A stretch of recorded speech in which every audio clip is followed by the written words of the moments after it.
that some people went, I don't know how many, some people went inside, unidentified people went inside the church, and they did a bunch of shooting. And like we were having a holy ceremony was going on right now, and the shooting just went like that, and I can't even talk. And I then talked to a priest, and they said there was a lot of shooting happening in Gurdwara, and we don't know anything. We are trying to find ourselves. Were you in the temple? No, we were not in. How did you find out? Because I called my brother-in-law, priest of the church. He picked up the phone. At that time, shooting happened or something.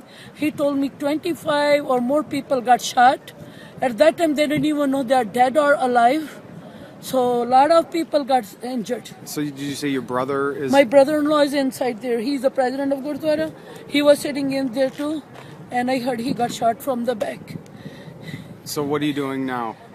We are waiting for the news. Whole families together right now, and we are just trying to find out everybody's fine. And that's the main thing right now. This is a big tragedy for our church. Our church, we always felt this is a safe place. We never thought this could happen ever in my church, ever. We are here from 30, 40 years, and we built a brand new church in the good area, and we don't know what's going on. We are so hurt and we are so worried. And right now, I don't know, I even heard that somebody's inside, like the people who shot, they're still inside the building. And they're holding them, some people. I even heard that. We don't know it's right or wrong. We don't even know it's right or wrong.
My dad is out and at the hospital, and we're just relaying information back and forth and trying to get as much info as possible. What, any, have you learned from him about what transpired inside, or from your mother?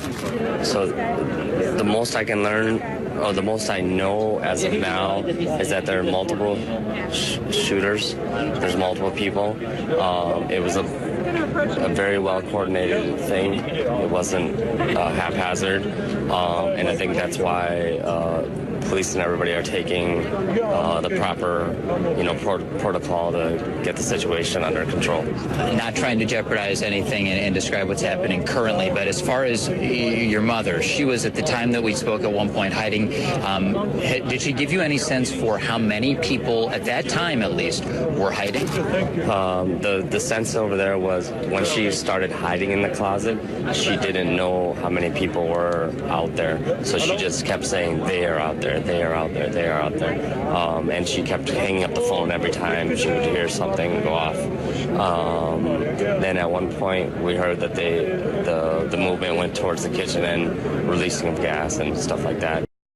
My name is Brad Wentland. I'm the police chief for the city of Greenfield. It's Wentlandt.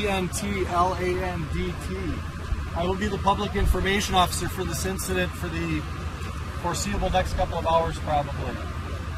I have limited information to give you. I hope you understand this is an ongoing and very fluid situation.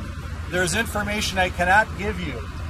I will tell you this, that we would plead with the media on scene to not broadcast any photos, video of tactical units, officer movement, and particularly no aerial footage of the event as it's ongoing. That could be very dangerous to our personnel as they go about executing their duties. What I can tell you is that approximately 10:25 a.m., Oak Creek Dispatch received an unintelligible 911 call from someone who was reporting an incident. They received further information that there may be a shooting going on at the Sikh Temple here in Oak Creek. An officer arrived on scene. He engaged an active shooter. That officer was shot multiple times. He has been transported to a local hospital. He is expected to survive. That officer returned fire and that shooter was put down. That shooter is currently outside of the temple. He is down on the scene. At this time, we don't know if there are additional shooters inside the temple.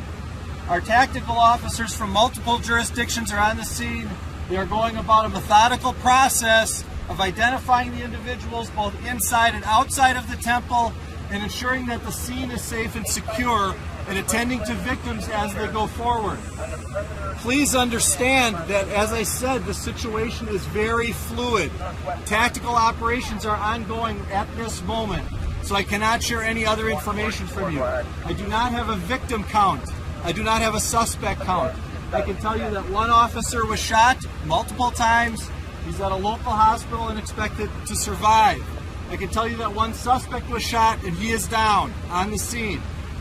We do not know if there are other suspects present. Therefore, again, we would ask the media to not broadcast any images of officer or vehicle movements on the scene, particularly aerial shots. I will meet with you again at 1:30 at this location to give you an update on the situation. Chief, what do you want people to know in Oak Creek who hear that there may be other suspects out there who are worried, as this is an area that is near some neighborhoods? Should they be worried? I want the people of Oak Creek and southeastern Wisconsin to know that there are numerous law enforcement agencies here, local police departments. Oak Creek is doing fantastic work. The Milwaukee County Sheriff's Department is here. The FBI is here. We have tactical units from multiple agencies. We believe we have the situation contained here. However, as usual, if anyone sees anyone suspicious or anything suspicious in the area, please call your local law enforcement agency. What agency is in charge, sir? Oak Creek is in charge. This is Oak Creek's jurisdiction. That's all I can give you at this time. Thank you. First of all, I want to send out our condolences to the Sikh community for this tragic event that happened today, and talk to you a little bit about what happened, give you what I can. And what we had happen today was an individual, our officers responded to a 911 call, and because of the heroic actions of our officers, they stopped this from being worse than it could have been. Our officers responded to the scene, did find a victim, and we're dealing with that individual when our officer, a 20-year veteran, was ambushed, shot multiple times. He is currently at the hospital undergoing surgery. We expect him to recover. And another officer who was on scene was engaged by the suspect. Our officer did engage that individual, and that individual is deceased from the actions that our officer took. It stopped a tragic event that could have been a lot worse. There was a service going on with many people at that location. What we've done now is it's taken most of the day to clear that area, that the church itself and the surrounding area, because of conflicting reports that we got about how many people may be involved. We just were able to clear it. What we're going to be doing, we have numerous individuals that we have that are deceased at this point. I don't have total numbers for you right now. We're working on that. We're going in there shortly. The FBI will be handling the criminal investigation on this incident. We looked at it, the scope of it, and what the implications might be. We're treating this as a domestic terrorist type incident, and therefore the FBI has the resources needed to help investigate that.